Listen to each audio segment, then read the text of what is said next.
All right, everybody, it is Wednesday night at 7 o'clock Central, and it is time for our weekly conversations with Cougars. And as you guys know, over the last 2 years, what I've been doing is telling the oral history of the Northview football program. And as part of that, with each of my guests each week, we talk about really the history of Northview High School.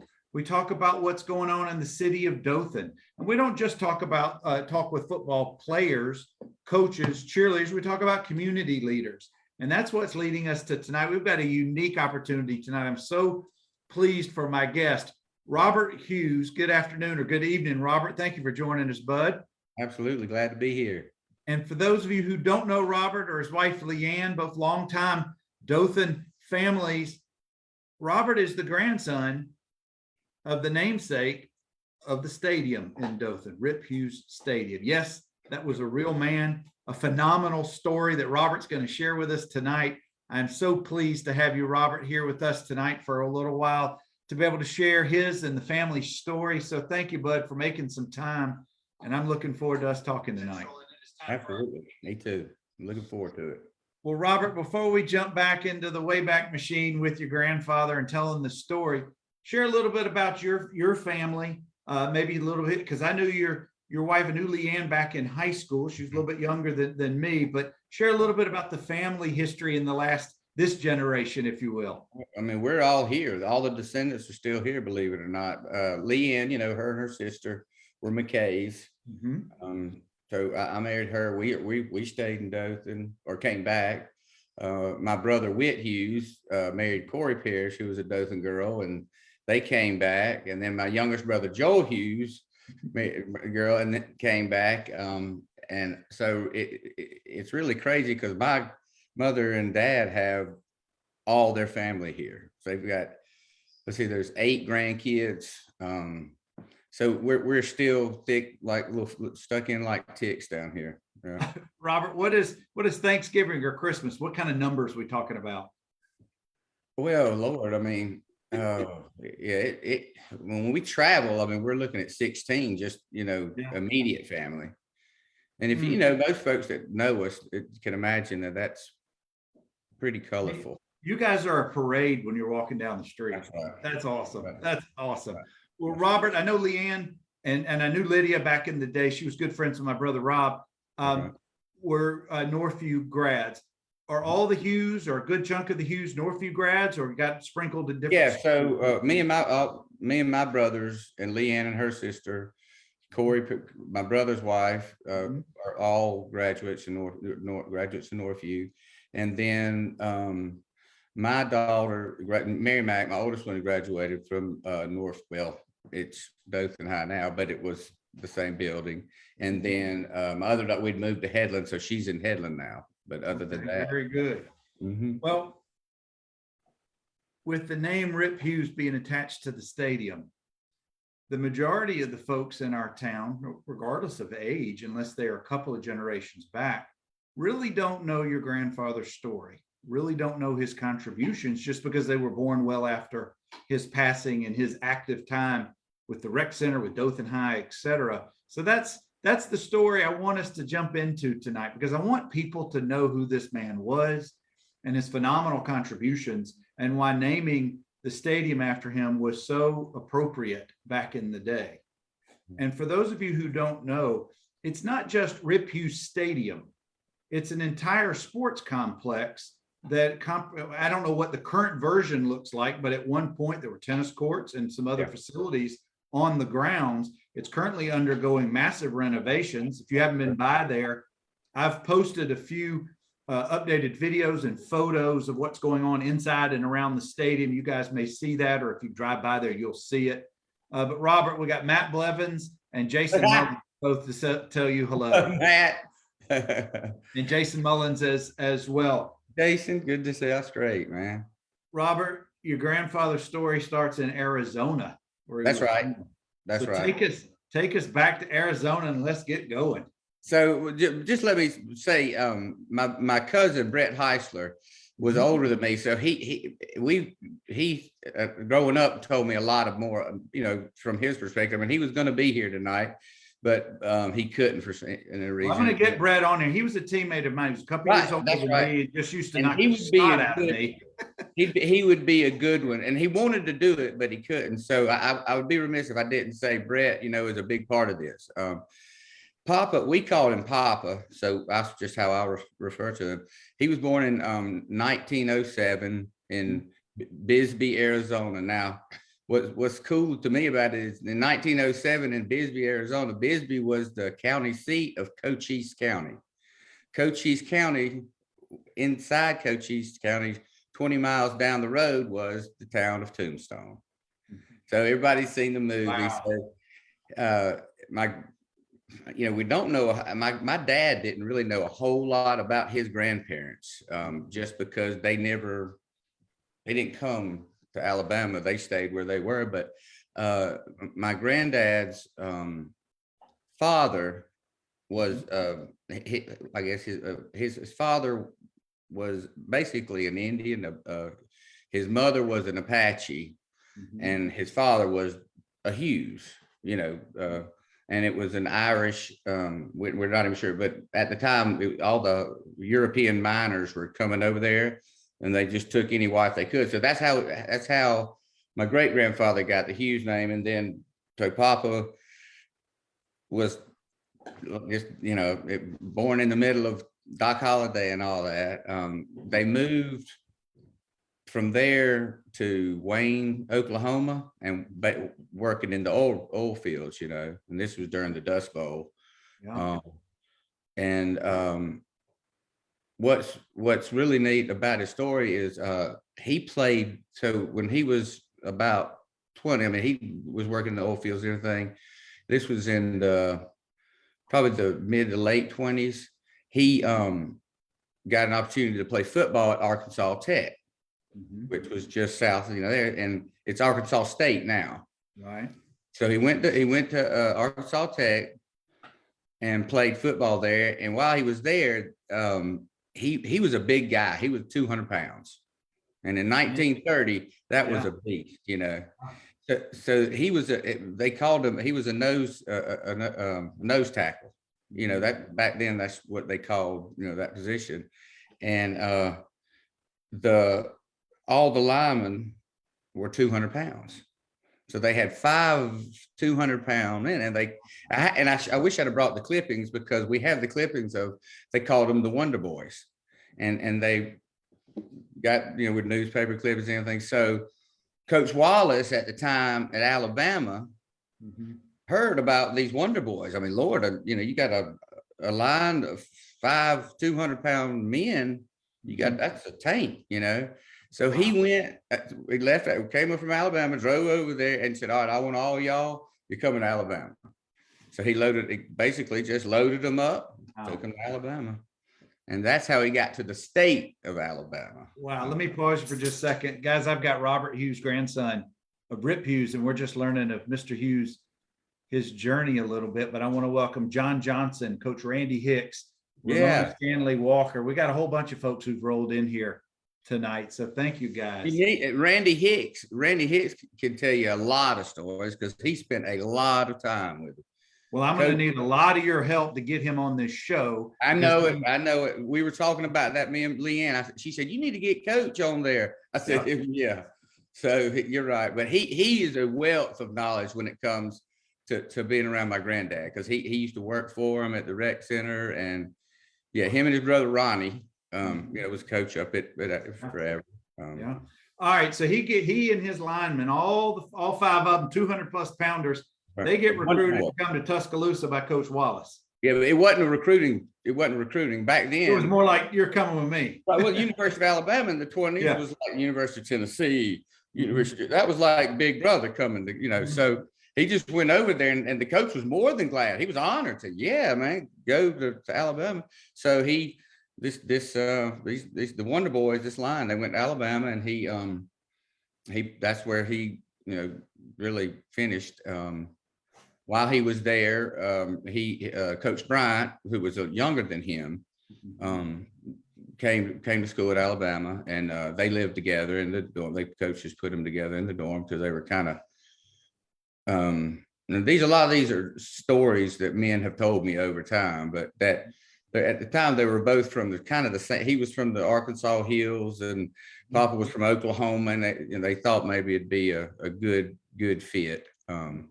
So that they lived together for a couple of years and had a good. It was a good, friendship for forever. I mean, when he was at the University of Alabama, did he have aspirations of playing professional ball? well, yeah. So it was nice. I have a. I should have brought that. We've got a contract from 1930. At this time, it would have been 33, 34, or 33. He got a contract. He got a contract. It was for the Milwaukee Brewers. Oh, play pro baseball. Football. No. That's right. The Brewers didn't come. They were expansion. I didn't know there was a pro football Milwaukee Brewers. Wow. Most of those baseball teams back then were football teams first. If you look at the name, it just changed. And I guess that may even predate the NFL when it began. Yeah. Yeah. So, the actual modern day NFL. Yeah, absolutely.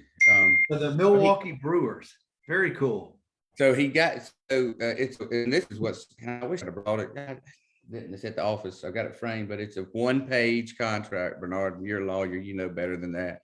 And the first topic just says who the parties are. Right. Okay. Any special stipulations, which back then it was none. There was no special. And then the whole second half of this page was how you would conduct yourself as a gentleman representing the National Football League and the club that you played for. Wow. That was it. And I shoot myself for not bringing that home. But yeah, that's what's so impressive about it. Robert, if they could go back to that now, maybe Major League Baseball wouldn't be striking or being in a lockout right now. But wow, that's what a piece of history. $25 a game. How much? $125 a game. And that was probably decent money at that time. Well, back then you weren't a pro. You didn't do it all the time. You worked during the week and drove up there and played football, collected your money, and then left. I mean, that was, how did he play in Milwaukee for more than a year, or do you know? He played for 2 games. This is what's so funny is he was one of the toughest men that I think most men that ever knew him. Dad said, "Look, I'll tell you what, he was a tough man, but he was smart." He said after 2 games of having both his forearms broken and his teeth hanging out by the roots. Oh boy. They didn't have helmets. It was leather, it was like that picture I sent you. He said that's not it's not the way to do it. And from there he went to teaching. Now, had he at this point met your grandmother? Or No, was he still a single man? This was all kind of when he had moved to Fort Deposit, Alabama, just west of here, and was the coach and the biology teacher. And him and Coach Bryant was starting to go, and he was, I think Bryant was about to go to Kentucky, and had said, we'd like to come on, go with me. And he had just met my grandmother, and he said, no, I'm going to stay. I'm good where I am. And married, we call her Gigi, my grandmother Gigi, in Fort Deposit. And then they weren't in Fort Deposit a year before Dothan hired him. So in 1936, he came as the coach of Dothan High School and the biology teacher. And at that point, there were no Hewes in Dothan who have already established roots, were there? Was this a new city? I don't know if there's any Hewes. Thank goodness there's not a bunch of Hewes anywhere, if you think about it. But I don't really know of many in Alabama. I mean, I know I've heard of some over around Mobile, but we don't have a whole lot. Robert, my dad just signed on, and he said when my dad was at Dothan High, your grandfather was his homeroom teacher.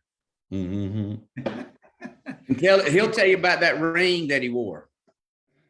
I guarantee, because every man that had ever, my whole life, I'm 49, my grandfather would turn his class ring around. Backwards, so the steward there, and he'd come up and hit him in the back of the head. Ooh. Just to keep him sharp.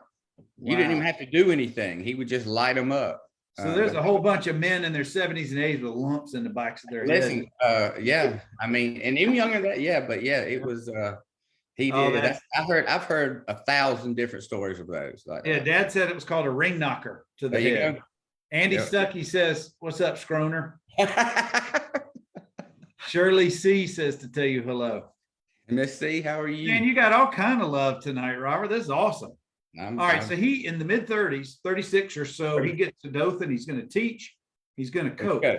Yeah, The that's right. Dothan High School was really had only been around a couple of decades, maybe at that point. So it's new. So Right.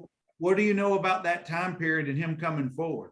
It was, and these are all stories from older men growing up. I just, and like my dad, you know, he would tell me stuff. But it was neat because back then the community, it was so small, and the community of Dothan, you know, Dothan is a recreation town. We have based a lot of our economy on recreation. I mean, if you look at all the different parks we have, and you know, the softball, girls softball, the soccer complex, we have. So it started back then because the whole community really wanted him to do good. Mm-hmm. And the stories were great because back then there wasn't a lot of rules, you know. And when it came to recruiting, so I would hear stories of, and a lot of these gentlemen can back me up, where he might hear of a boy that lived over in Jake and George or Lord Mariana. Right. And he would go down there and say, look, you're going to come to Dothan with me. We're going to get your daddy a job, and we're going to put you in the firehouse, and you live there until we can find somewhere for you to live and do that. So it was stuff, they just did what they did and to win. I mean, he'd go all over the place. He went to Miami, took the team down there one time back in the 40s, stuff that just was crazy, that nobody that thought like doing stuff. Wow. Well, Robert, I want to share a few of his accomplishments just during that time period. He was Dothan High's coach from 36 for 11 seasons. Mm-hmm. He won 74 games, lost 19, and tied 6. Mm-hmm. But even more, to me, more remarkable than the overall accomplishment, his second season, they finished a perfect 9-0 in 1937. Yeah. Phenomenal. Then he got called to active duty before the 42 season, served in the Navy for 3 years. I'm not trying to jump ahead. Oh, no. Then he came back and retired in 1949 from the public school system, and then went on to his second career. That's right. In the city of Dothan. But that's remarkable. 11 years, 74 wins, 19 losses, but 9-0 in his second year. year.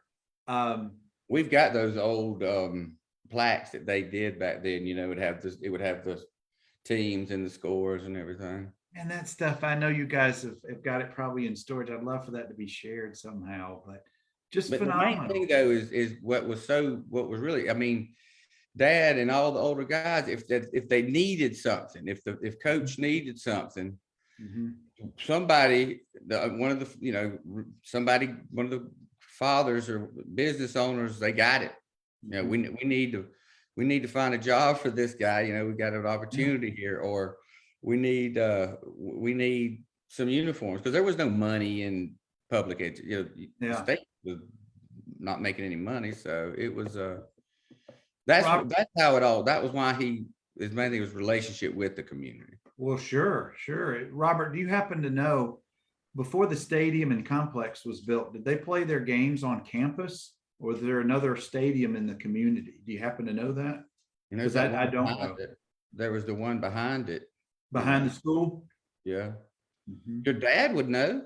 Yeah, I'm sure he'll comment in just a Ask second. him, or Randy would know. Tell Coach to chime in. And if I'm mistaken, please, your dad, Randy, any of these older guys that I know, I'm sure they're not shy. They'll chime in if they got something to contribute. Because I can assure you, I'm going to hear about it if it's. I'm sure you are. I want to welcome Alana Andrews Gray. Thank you, Alana. Good to see Sean Myhan. Thank you, guys. We're all talking with Robert Hewes, grandson of Rip Hewes, of course. So he goes into the Navy for 3 years, and then he comes back. Was during those 3 years, he was a commander in the Navy in the Pacific Theater. Well, I was just getting ready to say it was in the mid-40s. That had to have been the height of part of the war. And Yeah. if he's in the Pacific, he is certainly in active duty in the middle of an active, very active wartime. But then he comes back and puts in a few more years as a teacher coach, I think, before he sets into his next career. Yeah. So can he kind of transition? How did he go from being such a successful coach and teacher at Dothan High for so long to now to a bigger community calling? Nothing changed. Mm-hmm. He went from being Coach Hewes to being Coach Hewes, just in a different place. Mm-hmm. I mean, anybody that knows will tell you that was his. He was very proud of Doug too when he was there. You know, Doug too, he took over him, and Papa, you know, that was his place. It was his. If you didn't follow the rules, he dealt with you. You didn't get out of line. It was all done in love. I mean, you know, but yeah, the stories I've heard, and yeah, he would light you up, you know, if he thought you needed it. Like the ring was the best. I mean, I've heard that. Or the worst. Yeah, depending on if you were the recipient. They would have, people would say, "Did he ever hit you?" I was like, "No, I was little. He was sweet to us, you know. He was sweet to us." But yeah, but what about your dad? I bet there's some stories there. Well, and you know what? And my dad doesn't talk a lot about that stuff. And I asked, because I've asked him about. My dad was just a good kid. He was salutatorian. He played ball and tried to. You know, I'm sure he was a little intimidated because his dad was Coach Hewes, you know, and he had to walk the line, you know. Papa didn't talk a lot about his stuff, though. That's one thing that I would ask Dad. I said, "Well, what about you know, did he tell you any stories about being in the Navy? Because that was heavy, you know. I mean, he was, like you said, that was and he said, man, no, he never even, you know, mentioned he was a commander, so you know he was just And Robert, I think for men of that generation who went through those experiences of which you and I never did or would, I think it was the very rare person who came back who would share a lot of what they saw. And I know that family just learned that, and they learned to respect that or to deal with that. But Robert, I also want to welcome Coach Jerry Andrews. Hey, Coach. Jennifer Ballard Matheny says to tell you hello. Hello. And Dad says before Rip Hewes Stadium, the football was played on the baseball field on the east side of the stadium, east side of town, I guess. Thank you, Dad. Robert, your grandfather, this bigger community role. I want you to share a little bit about kind of what those responsibilities were, because we all grew up knowing the names Doug Too and Rip Hewes, and we knew they had to be important somehow because they certainly had their names on different facilities, buildings, et cetera. They were important people. But with your dad succeeding Doug Too in that job, what a continuity of two just titans of Dothan sports to oversee what they did for so long and to have such a positive impact on the youth of Dothan for so many, many years. Well, like I said, nothing changed. I mean, he went from being Coach Hewes at Dothan High to being Coach Hewes at Doug Too, and that he ran it. You know, that's it. And back then, you got to remember too, that was the only rec department in Dothan. Right. So every boy, young man that could get there, and a lot of times they go just pick boys up, bring them, you know, if they for practice, they give them jobs. A lot of guys out that sort. Randy Hicks used to work for him. Ronnie Hicks worked for him during the summers. Bunch of guys at the pool, you know, he would do that, but he just he ran it like he ran it as a coach. This is how it's going to be done, and you do it. The best that I can tell, he retired after the 49 season from Dothan City Schools at Dothan High. And then he served as the City of Dothan rec director from about 1950 to 1966. Right. He was also a charter member and organizer of the Dothan or the Dixie Youth Baseball program. He was real proud of that. But in 1963, I believe, but this is, correct me if I'm wrong, they named a softball field after him. And then the stadium in 1964 was built and named in his honor. Yeah. Is Yeah. that, have I got the timing right? Yeah, and the softball field's the one right there behind Doug too, the little field, that one. Yeah. And the stadium was not just historically, it may have been for football as its main designated use, but since then it's been used for many, many other occasions. Yeah. Including concerts, movies. I want to say that Reverend Graham spoke there or preached there, or maybe one or more occasions had what do you call them? I'm sorry. Just anyway, he spoke there on a couple of occasions at the stadium. What did it mean? I mean, I've read the articles, but I know you've heard stories. Yeah. Maybe you heard them from him later in his life. What did just serving the youth in Dothan in that capacity for so many years, almost 40 years, mean to him? Because he was such a positive influence. He loved it. I mean, education saved him, if you think about it, because he was on the oil fields of Oklahoma during the Dust Bowl, the Great Depression. That was where, I mean, his life looked pretty bleak, and so he had an opportunity to play football. Football got him his education, which he would have never have gotten there. I mean, that's just the way it was. And he loved kids, loved kids.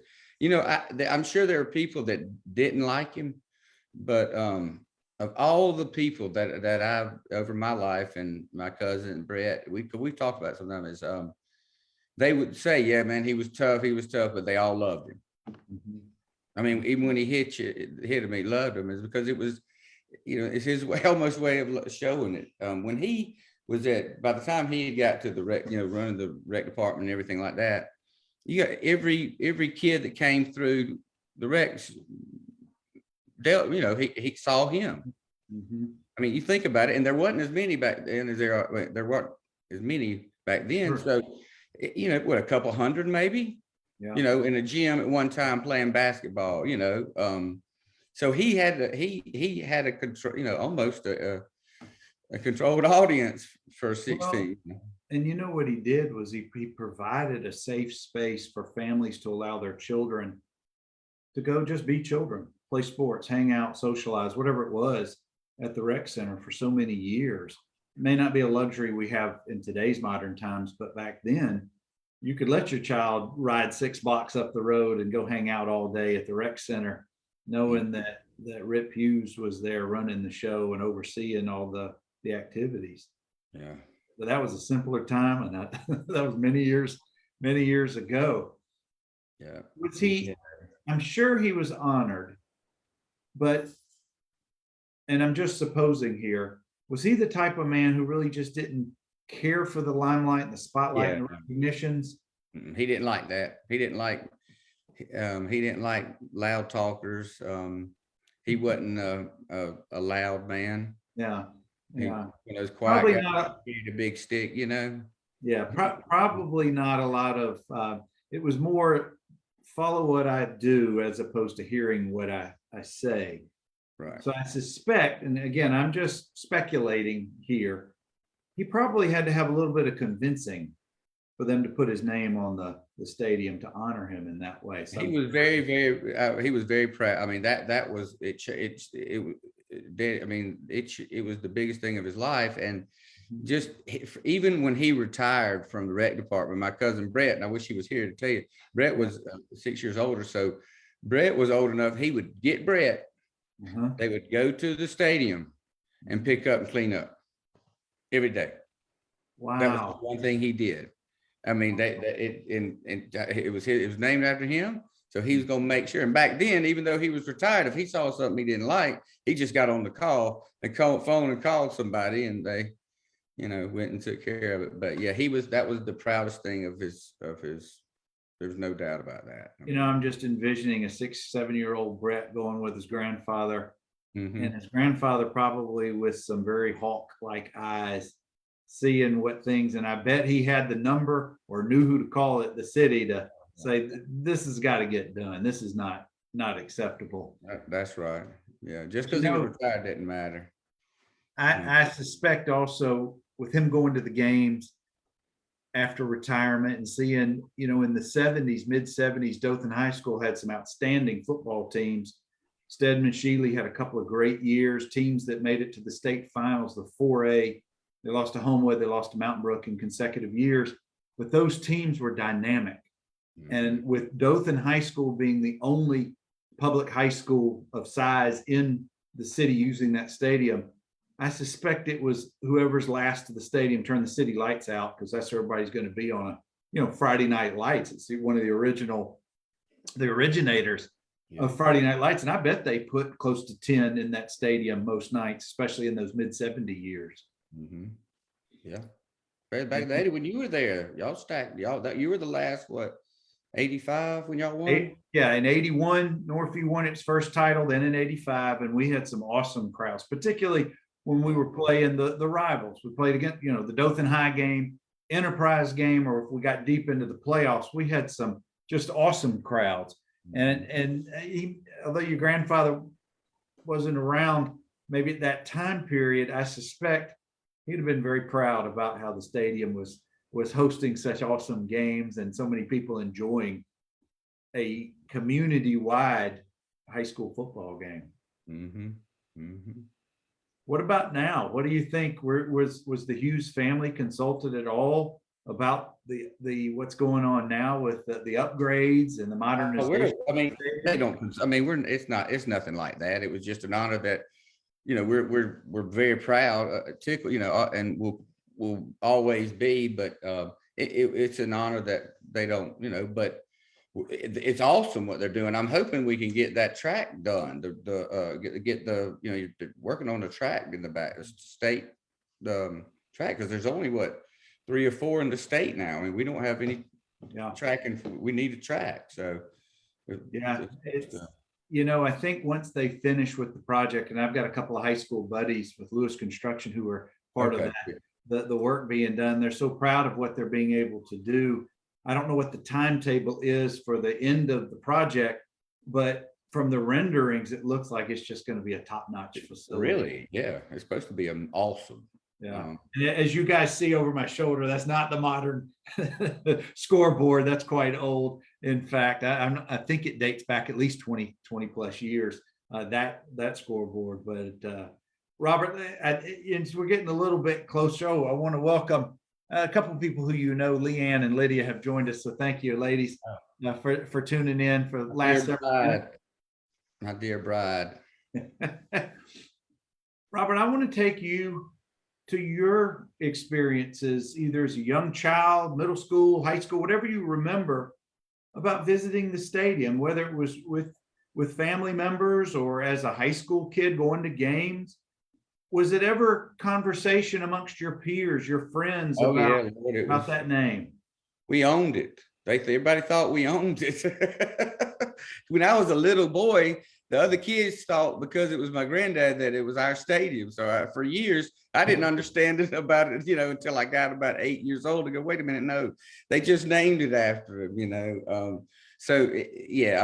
we always knew, and it was, as a kid, you don't appreciate stuff like that, but then when you start learning and doing and seeing, and that was what was one of the thing is, my whole life was hearing stories, and I've always been good about listening to stories, and Lord knows I can tell them, but I heard so many, and my cousin Brett, I wish he was here again, because he had so more about him. It was just so hearing it from other people, not your family or your dad, but from all the people. It was a community. They just, everybody loved him. He didn't smile a lot.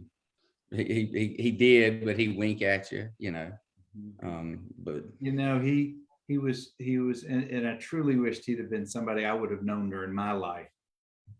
But I suspect, again, I keep using that word because I'm just assuming certain things that I've learned about him and from our conversation.